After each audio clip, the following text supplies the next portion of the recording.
di mana selama 10 tahun Jokowi berkuasa, buruh hanya dikasih upah murah. Bahkan kita pernah demo menyatakan Jokowi adalah bapak upah murah. Sementara para pejabat-pejabat kita diberikan dengan gaji yang jauh lebih daripada layak, sehingga membuat perilaku pejabat-pejabat kita itu penuh dengan cara gaya-gaya flexing dan hedonis. Ini yang membuat kecemburuan sosial itu terjadi, sehingga wajar kemarahan rakyat hari ini begitu nyata kita lihat sampai terjadi bakar-bakaran segala macam. Ya kan? Persoalan ada tunggang menunggangi itu urusan lain, tapi persoalan fundamental salah satunya adalah adanya kesenjangan ekonomi. Yang ketiga adalah kesenjangan politik. Hari ini yang paling berkuasa di republik ini dan ikut serta merusak bangsa ini adalah pimpinan partai politik yang ada di parlemen, sehingga perlu dihadirkan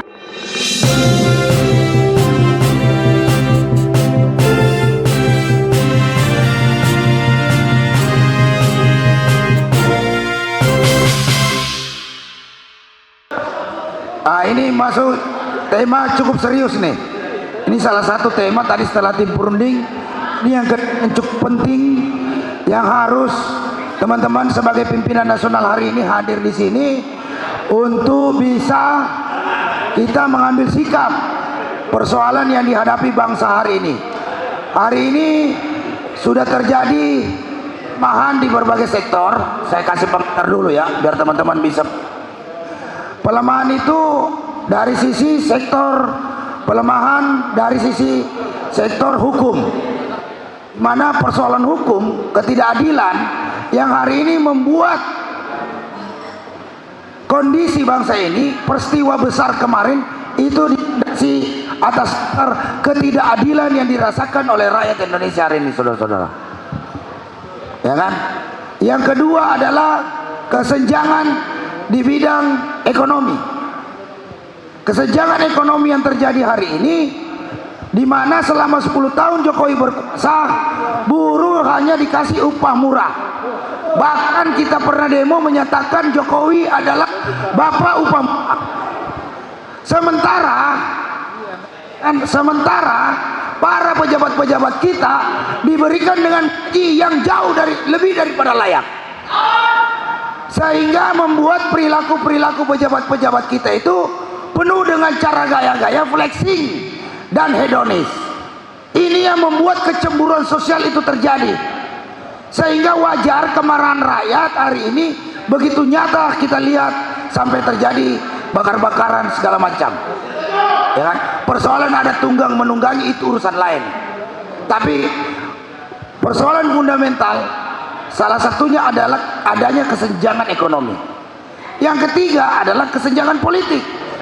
Hari ini yang paling berkuasa di republik ini dan ikut serta merusak bangsa ini adalah pimpinan partai politik yang ada di parlemen, sehingga perlu dihadirkan parlemen jalanan untuk mengingatkan semua ketua-ketua partai politik itu yang tidak memiliki jiwa nasionalisme, yang tidak memiliki jiwa-jiwa Pancasila, hanya teriak-teriak Pancasila tapi kelompoknya anti Pancasila.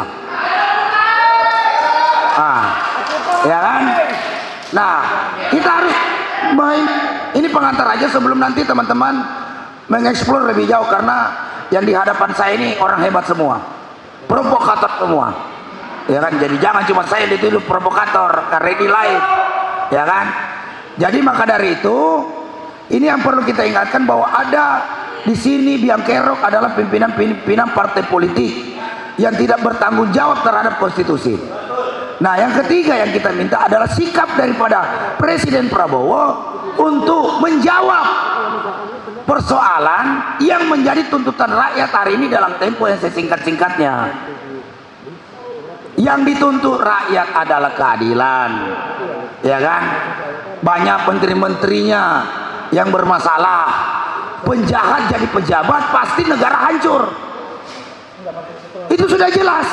Ada menterinya terlibat judi online, ada menterinya terlibat korupsi, ada menterinya terlibat tambang ilegal, ada menterinya terlibat kelapa sawit ilegal. Sementara Prabowo koar-koar akan habisi korupsi. Bagaimana mungkin? Pernyataan Prabowo itu kontradiksi dengan apa yang dia lakukan. Jadi tidak sesuai perbuatan dengan perkataan, tidak sesuai dengan pernyataan dengan kenyataan. Bagaimana mungkin dia mau berantas korupsi kalau di sekelilingnya para koruptor? Nah, saya kira itu poin-poin garis besar.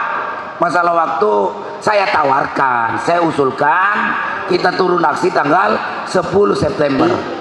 Jadi izin tadi udah dibahas, tadi itu udah lewat Pak. Kita hari ini membahas terkait respon cepat kita Forum Uruk Rambut Nasional menyikapi persoalan ini. Jadi saya kembali lagi supaya tidak berulang-ulang dan semuanya bisa didiskusikan dengan baik. Saya minta ada beberapa isu-isu pokok yang kita bawa. Contoh tadi dari kawan ojol itu karena Kapolri tidak becus, akhirnya meminta isu copot atau mundur, meminta mundur Bapak Kapolri.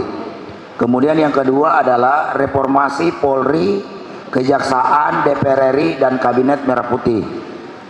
Kemudian yang ketiga, hentikan represi aparat dengan membebaskan seluruh pendemo kemarin yang ada 3.000-an lebih.